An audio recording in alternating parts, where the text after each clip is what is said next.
What are you most proud of all of your accomplishments? I would say that rebuilding the police department, going to each precinct, talking to each officer, and you look at our crime rates, homicides down 27.5%, violent crime down 11%, crimes across all categories down 18%. When I took office, we had lost 300 officers. That's a fifth of our police department. And worse, we had a narrative where our police officers were demoralized. There was talk about defunding them. And we took that department now to where we're getting 4,000 applications a year, almost 10 a day. Did the increase in millions of dollars for the Seattle Police Department pay off? The net increase of officers is the first time this has gotten accomplished since 2019. This is not easy work. You're looking at the cities across the country that haven't been able to reverse the trend that we did here in Seattle. So even though there was a net increase of only one officer, the trajectory is right. We've hired 60 officers this year, and my chief, my superstar chief, has said we're on a trajectory to hire 200, hopefully by the end of this year. I don't have the luxury of sitting on the sidelines being the critic. I'm working 7 days a week, and I recruit officers every chance that I get. You are in your third police chief in 4 years. As you know, Adrian Diaz's tenure was marred by sexual harassment scandals and lawsuits. He's now suing the city for $10 million, alleging discrimination and harassment and wrongful termination. And I think people want to know if you think that you stood by him too long. Well, that's a fair question, I suppose. I don't know. I mean, I don't think about it like that. This is how I try to treat every human being fairly. And I try to use data to make a decision. And Adrian Diaz was a person I knew even when I was on the city council. And I will err on the side of treating someone fairly every single time.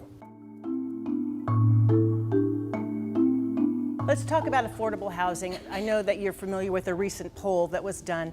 29% of Seattleites feel that cost of living is their top concern, but rents are high. So what will you do to address that? Housing is a critical piece of what makes a great city. Under my administration, we've invested over $1 billion.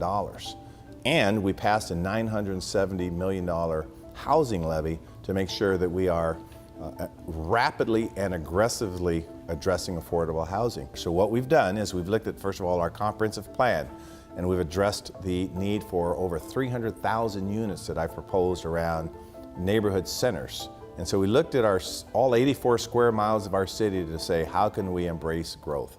In my budget, we proposed $342 million. That's the largest in our city's history for affordable housing, because I want that teacher here, I want that social worker here, I want that barista here. So we're doing everything possible to make sure we get the affordability that we want. The point in time count in 2024, there were still about 10,000 people who were unsheltered in King County. And of course, we still see homeless encampments across the city. When I inherited this job, there were tents everywhere.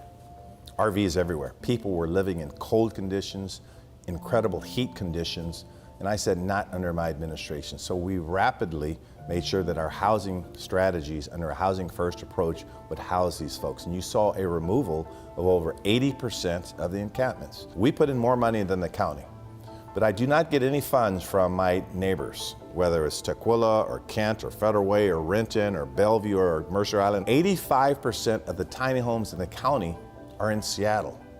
This is a city with 84 square miles, Joyce. Hard enough for a barista or a teacher to live here. I can't house all of these folks. And so our answer has to be in a true regional approach. The city is facing a $240 million budget deficit. What is the plan? How do you tackle that? So number one, all options are on the table. We also have to look at new revenue sources. That's just the reality of it. I have a hiring freeze right now.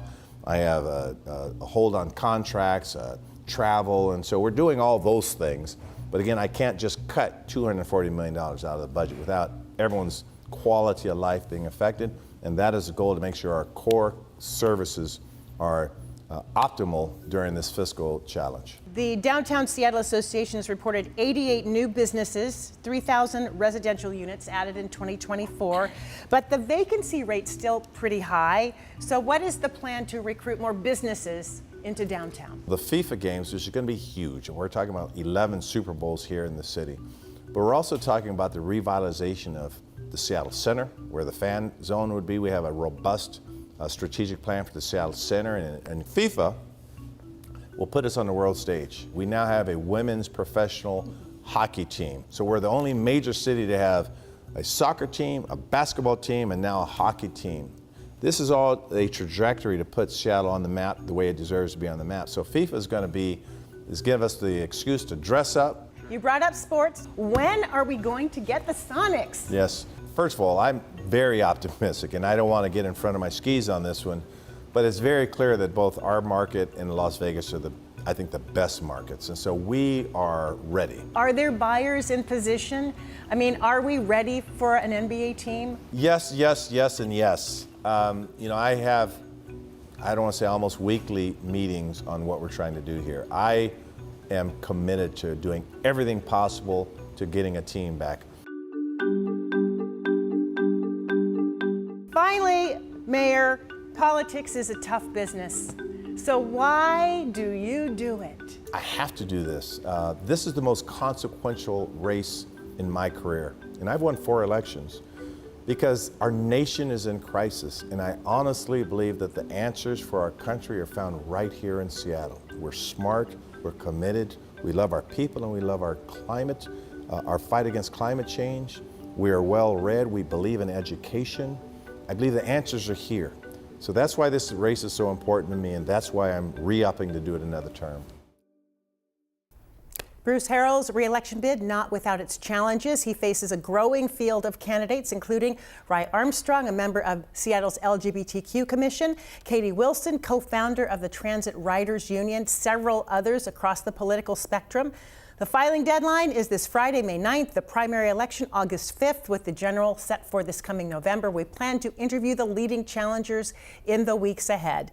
And you can see our entire 30-plus minute interview with Mayor Harrell streaming right now on King 5 Plus. Download the app and watch for free.